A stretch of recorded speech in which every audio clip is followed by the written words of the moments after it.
I withdraw and substitute.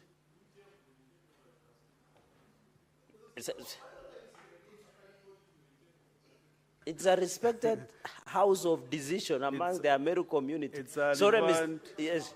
Council of Elders. Council of Elders, it is recognized under the Constitution. One of them, actually, and I was there. In fact, when I was there with you, the Njurinjeke went into a trance as you approached to address them. So I have every right to ensure that. Mr. Speaker, I withdraw the word busybody and good for nothing individuals, Mr. Speaker. Thank you. The Senator Olekina Rendama.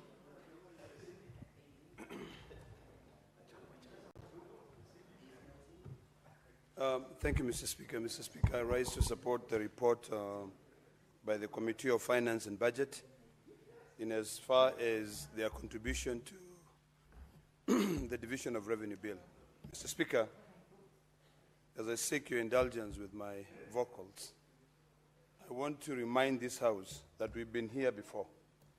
We've been here where we are supporting the report of our Committee on Finance and Budget and rejecting the proposed DORA from the National Assembly.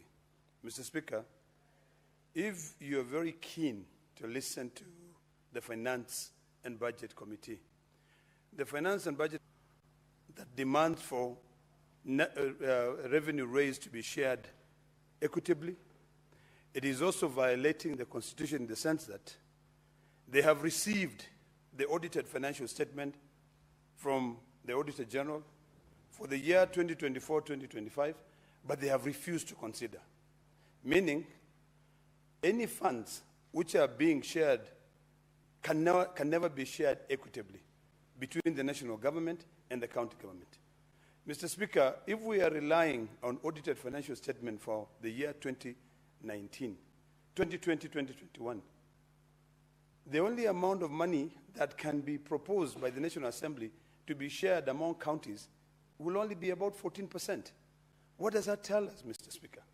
It tells us that all these new taxations policies which are being introduced by the government are only going to hurt Kenyans more and create huge pending bills where all these governors will be appearing before our committee of budgets, they'll be appearing before our oversight committees to answer questions as why they are not remitting their statutory deductions. Mr. Speaker, if you look at the undiscretionary expenditures alone amounts to a total of about 31 billion. The amount of money that we had proposed and we went through mediation back and forth for the last DORA was only going to be about 405 billion. But we were pushed down, even after those mediation, we were pushed down to a figure of about 387. Now, let's just be realistic. We have had an agreement between our party ODM and KK that we are going to remit the 30 billion that we have deducted because you do not have enough money to pay your pending bills or to introduce any other development. Then what are you going to be doing? Mr. Speaker, sir, we are continuing to dig a deeper hole when it comes to an issue of our fiduciary responsibility. It is about time, Mr. Speaker, that we ask ourselves whether these debates and whether the position we take as a Senate is a position that we all understand, that we are fighting for our counties to be able to get money so that there are no pending bills, so that also they can be able to complete the cycle whereby you deduct statutory deductions, you remit them. One of the biggest challenges that I see is that sometimes there is a huge disconnect. And I strongly believe that there is a time that we should, this House, the Committee of Budget of the National Assembly and the Committee of Budget of the Senate should actually sit together. We debate, we try to drill some sense into how money should be divided using the Constitution. But we seem to be getting nowhere.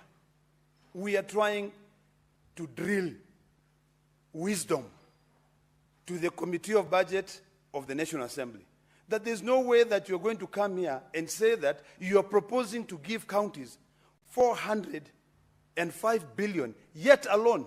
If you are to take these undiscretional expenditures, like the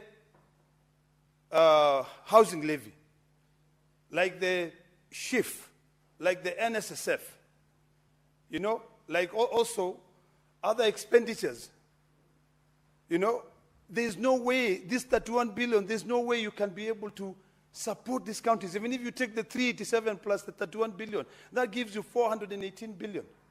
So, Mr. Speaker, we need to be candid enough that if we are supporting devolution, we do it with facts. We put facts on the table.